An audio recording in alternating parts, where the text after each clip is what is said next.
But I'm afraid that the 10-year long residence rule has become a bit of a minefield for certain category of cases, and we'll look at why in a bit more detail shortly.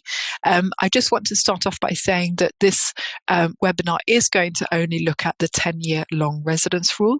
There is enough case law concerning the interpretation of certain requirements within that rule to keep us going for this webinar. So we're not going to be looking at other types of long residence applications, for example, based on a continuous period of 20 years or any other period of residence that might fall short of that, for example, involving the test of very significant obstacles to integration. So we are only looking at the 10-year long residence rule.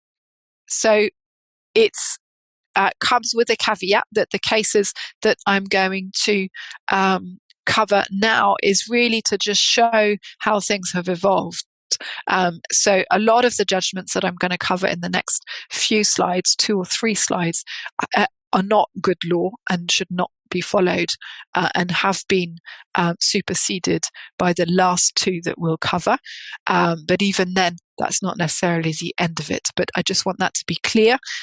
It's really just to understand where we've got to that I'm taking you through what has happened so far.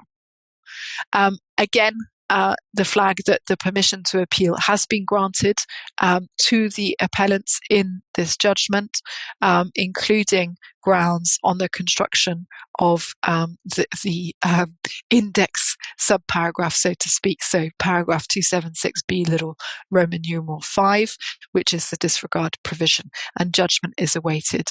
So those 2 cases were linked in the Supreme Court.